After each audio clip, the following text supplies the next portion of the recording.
ओम श्री गणेशाय नमः।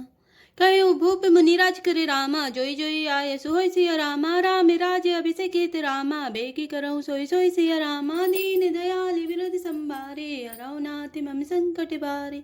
अर्थात राजा ने कहा, श्री रामचंद्र के राजाभिषेक के लिए मुनिराज वशिष्ठ जी की जो जो आज्ञा हो, आप लोग वही सब तुरंत करें। हर से मुनि से कहे मृदुआनी, आनौ सकल सुती रत पानी। औसत मूल फूल फल पाना, कहे नाम गनि मंगल नाना। अर्थात मुनिराज ने हर्षित होकर कोमल वाणी से कहा कि संपूर्ण श्रेष्ठ तीर्थों का जल ले आओ। फिर उन्होंने औषधि मूल फूल फल और पत्र आदि अनेकों मंगलिक वस्तुओं के नाम गिनकर बताए। चामर चरम बसन बहु भांति, रोम पाट पट अग्नित जाति। मणि गनि मंगल वस्तु अनेका, जो जग जोग भूप अभिषेका। अर्थात चावर मृग चर्म बहुत प्रकार के वस्त्र, असंख्यों जातियों के ऊनी और रेशमी कपड़े, नाना प्रकार की मणियां रत्न तथा और भी बहुत सी मंगल वस्तुएं जो जगत में राजाभिषेक के योग्य होती हैं, सबको मंगाने की उन्होंने आज्ञा दी। वेद विदित कई सकल विधाना, चहु रचौ पुर विविध बिताना। सफल रसाल पूग फल केरा, रोपौ बीतिन पुर चहु फेरा। अर्थात मुनि ने वेदों में कहा हुआ सब विधान बताकर कहा, नगर में बहुत से मंडप चंदोवे सजाओ, फलों समेत आम सुपारी और केले के वृक्ष नगर की गलियों में चारों ओर रोप दो। रचौ मंजू मनि चौके चारो, काओ बना बन वेगी बजारो। पूजौ गणपति गुर कुल देवा, सब विधि करऊं भूमि सुर सेवा। अर्थात सुंदर मणियों के मनोहर चौक पुरवाओ और बाजार को तुरंत सजाने के लिए कह दो। श्री गणेश जी गुरु और कुल देवता की पूजा करो और भूदेव ब्राह्मणों की सब प्रकार से सेवा करो। ध्वज पताक तोरण कलश रामा, सजौ तुरग रत्नाक सिया रामा। सिर धरि मुनि बर बचन सबु रामा, निज निज काज हिलाक सिया रामा। दीन दयाल विरध संभारे, हरऊ नाथ मम संकट भारे।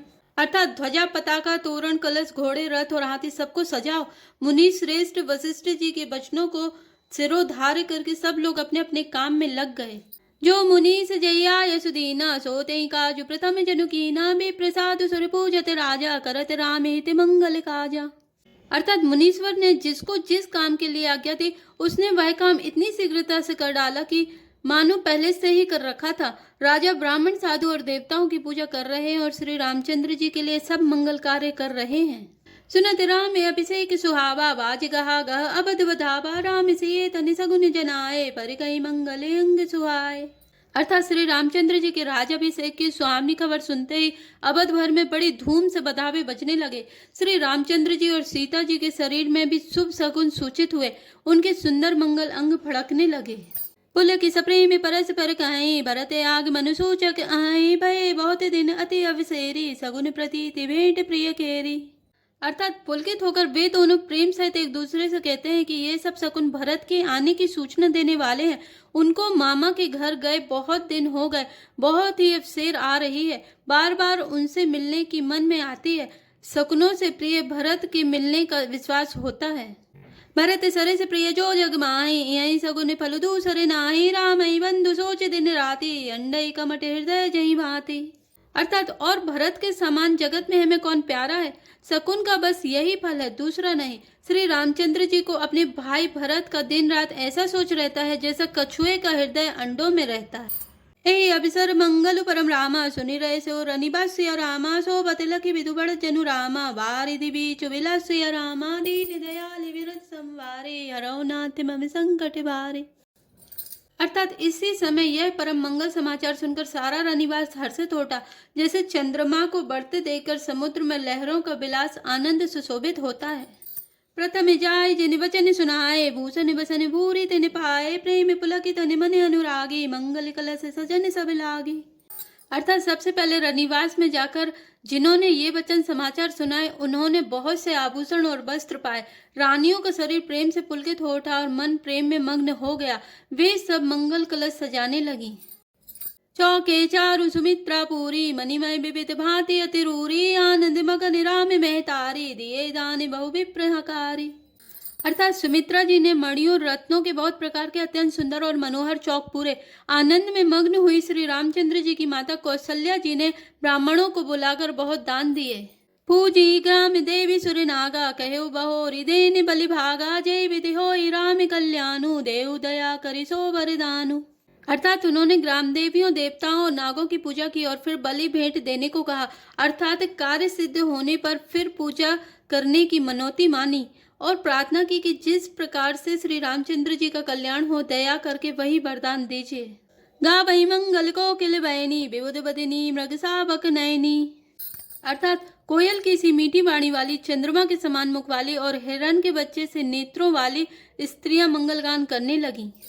राम राज अभिषेक सुनि रामा, ये हर से नर नारी सिया रामा, लगे सुमंगल सजन सब रामा, विधि अनुकूल विचार सिया रामा, दीन दयाल विरत संभारे, हरौ नाथ मम संकट भारी। अर्थात श्री रामचंद्र जी का राजाभिषेक सुनकर सभी स्त्री पुरुष हृदय में हर्षित हो उठे और विधाता को अपने अनुकूल समझकर सब सुंदर मंगल साज सजने लगे। तब नरनाह वशिष्ठ बुलाए, राम धाम सखी देने पठाए, गुरु आगमनु सुनत रघुनाथा, द्वारे आय पदनायो माथा। अर्थात तब राजा ने वशिष्ठ जी को बुलाया और शिक्षा समयोचित उपदेश देने के लिए श्री रामचंद्र जी के महल में भेजा। गुरु का आगमन सुनते ही श्री रघुनाथ जी ने दरवाजे पर आकर उनके चरणों में मस्तक नवाया। सादरे अरद दे घरे आने, सोरह भांति पूजे सनिमाने, गए चरण सिए सहित बहोरी, बोले राम कमल कर जोरी। अर्थात आदर पूर्वक अर्घ देकर उन्हें घर में लाए और षोडोपचार से पूजा करके उनका सम्मान किया। फिर सीता जी सहित उनके चरण स्पर्श किए और कमल के समान दोनों हाथों को जोड़कर श्री रामचंद्र जी बोले, सेवक सदन स्वामी आगमनो, मंगल मूले अमंगल दमनु, तदपि उचित जनु बोली सप्रीति, पटाई काज नाथे असी नीति। अर्थात यद्यपि सेवक के घर स्वामी का पधारना मंगलों का मूल और अमंगलों का नाश करने वाला होता है, तथापि हे नाथ, उचित तो यही था कि प्रेम पूर्वक दास को ही कार्य के लिए बुला भेजते। ऐसी ही नीति है। प्रभु ताता जी प्रभु की स्नेहु, भयउ पुनीते आजु यहु गेहु, आयसु होई सुकरऊ गोसाई, सेवकुलय स्वामी सेवकाई। अर्थात परंतु प्रभु आपने प्रभुता छोड़कर स्वयं यहाँ पधार कर जो स्नेह किया, इससे आज यह घर पवित्र हो गया।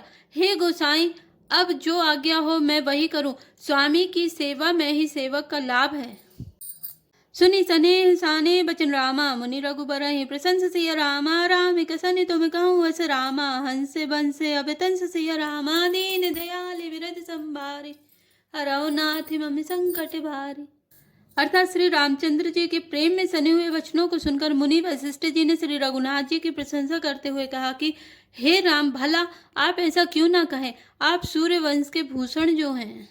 बरनि राम गुणशील स्वभाव, बोले प्रेम पुलक मुनि राव, भूप सजो अभिषेक समाजो, चाहत देने तुम्हें जुगराजू। अर्थात श्री रामचंद्र जी के गुणशील और स्वभाव का बखान कर मुनिराज प्रेम से पुलकित होकर बोले, हे रामचंद्र जी, राजा दशरथ जी ने राज्याभिषेक की तैयारी की है, वे आपको युवराज पद देना चाहते हैं। राम करऊ सब संजम आजो, जो विधि कुशल निवाह काजू, गुरु सिख दे राय पही गयऊ, राम हृदय अस विस्मय भयऊ। अर्थात इसलिए हे राम जी, आज आप उपवास हवन आदि विधि पूर्वक सब संयम कीजिए, जिससे विधाता कुशल पूर्वक इस काम को निवाह दे, सफल कर दे। गुरु जी शिक्षा देकर राजा दशरथ जी के पास चले गए। श्री रामचंद्र जी के हृदय में यह सुनकर इस बात का खेद हुआ कि जन में एक संग सब भाई, भोजन शयन के लिलरिकाई, कर निवेद उपवीत बियाह, संग संग सब भय उछाहा। अर्थात हम सब भाई एक ही साथ जन्मे, खाना सोना लड़कपन के खेलकूद कंछेदन यज्ञोपवीत और विवाह आदि उत्सव सब साथ साथ ही हुए। विमल बंसे अनुचित एको, बंधु बिहाय बड़े ही अभिषेको, प्रभु सप्रेम पछितानि सुहाई, हरौ भगत मन के कुटिलाई। अर्थात पर इस निर्मल वंश में यही एक अनुचित बात हो रही है कि और सब भाइयों को छोड़कर राज्याभिषेक एक बड़े का ही, मेरा ही होता है। तुलसीदास जी कहते हैं कि प्रभु श्री रामचंद्र जी का यह सुंदर प्रेम पूर्ण पछतावा भक्तों के मन की कुटिलता को हरण करे। तेहि अवसर आए लखन रामा, मगन प्रेम आनंद सिया रामा, सनिमाने प्रिय वचन कही रामा, रघुकुल कै रबचंद सिया रामा, दीन दयाल विरद संभारे, हरौ नाथ मम संकट भारे। अर्थात उसी समय प्रेम और आनंद में मग्न लक्ष्मण जी आए। रघुकुल रूपी कुमुद के खिलाने वाले चंद्रमा श्री रामचंद्र जी ने प्रिय वचन कहकर उनका सम्मान किया। जय श्री राम, जय जय हनुमान।